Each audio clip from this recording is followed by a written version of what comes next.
Oh, right, hello again. Well, the time's coming up to 8 o'clock, and it's November the 30th, 2011. And the battle's truly joined, isn't it now?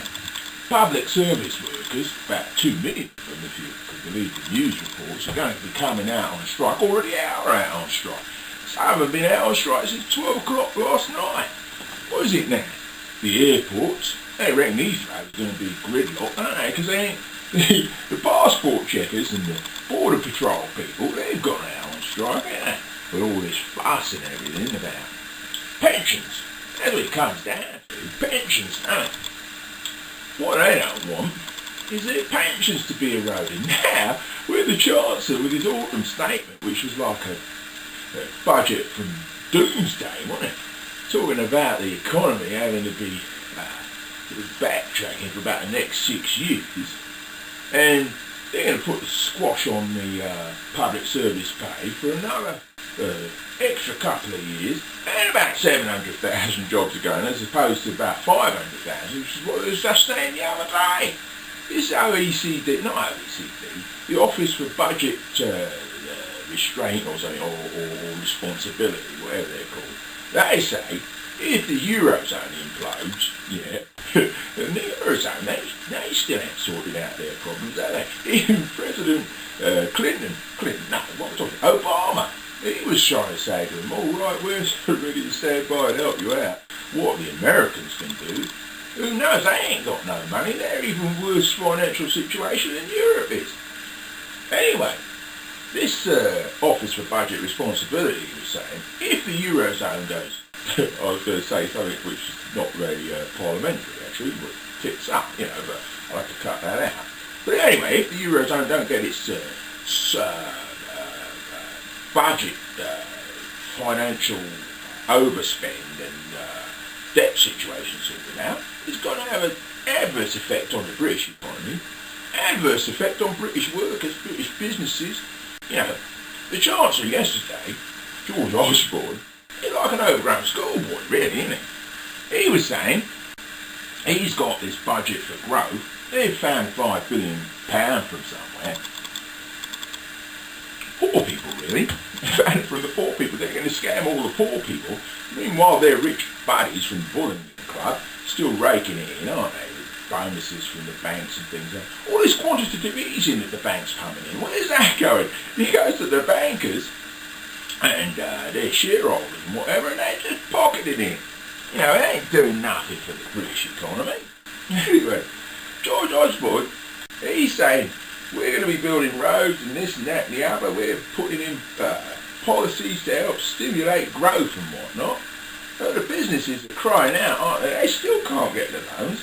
They still can't get the banks to release the purse strings, because the bankers are putting all the money in their own pockets, aren't they? Anyway, all I'm saying to you is this industrial action, because I was sent ballot sheets and whatever to vote to go out on strike and shut all the schools. Apparently about 90% of the schools might be shut today. My nephew wants to, please, because his school's going to be open. Anyway, he's one of the lucky ones, really, getting his education. There's a lot of kids and families and, working mums and dads. They ain't going to have to take a day off work. They reckon it's going to cost the country about 500 billion quid. Oh, sorry, 500 million, not 500 billion. That's an over-exaggeration. But that's still $500 million, isn't it? So, this strike action, whilst you can understand how people are up in arms and how they're all upset about their pensions and everything, it ain't going to achieve what they want to achieve, because there's no more money in the kitty, is there? Or there is money in the kitty, but if you go into the old blooming Bullingdon Gov boys, the bankers and the old rip-off merchants, who's this government, this coalition government, what's that blooming Nick Clegg doing? And Vince Cable, I used to like Vince Cable. Anyway, he's going to all the tops. They're ripping us off all right. They're ripping the country off. They're ripping England off. Who's going to save England? That's what I want to know. Well, I was saying to you yesterday, it's all prophesying in the Bible. Britain's going to go down. Europe, eventually, when they sort their troubles out, they're going to go up. America's for the kibosh too. They're going down the tubes. I reckon, and I've said this before, they got not just, moral, spiritual problems there. They got kind of natural disasters that they're going to have to deal with. We got problems in Iran today even. They've even taken our embassies. It's not funny. Putting our, diplomatical staff and people under threat just because, mind you can understand it, because Britain's trying to put pressure on the Iranians to stop their nuclear program. They reckon the Iranians want to get a nuclear bomb just like the Israelis have got. And the Iranians don't understand why they can't have one if everybody else has got one. The French have got them, the Germans have got them, the Chinese have got them, we got them, the Americans have got them. Why can't the Iranians have them? Yeah, it's prejudice, isn't it? Yeah.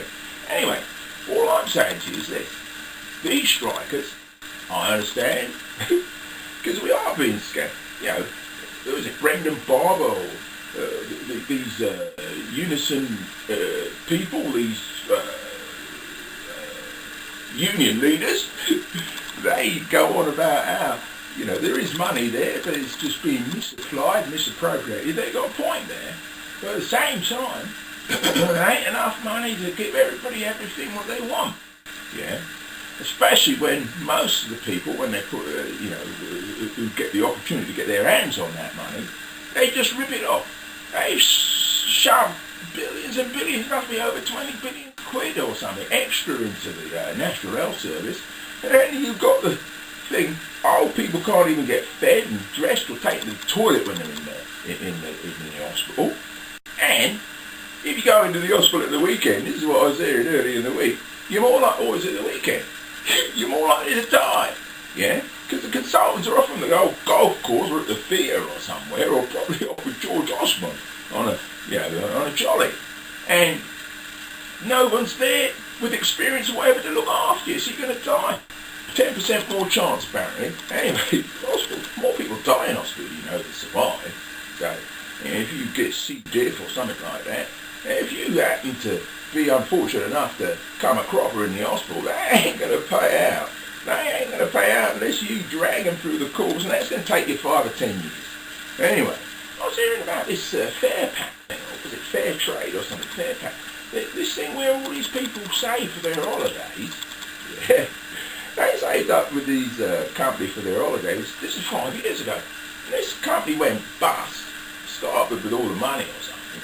Well, there was some money then.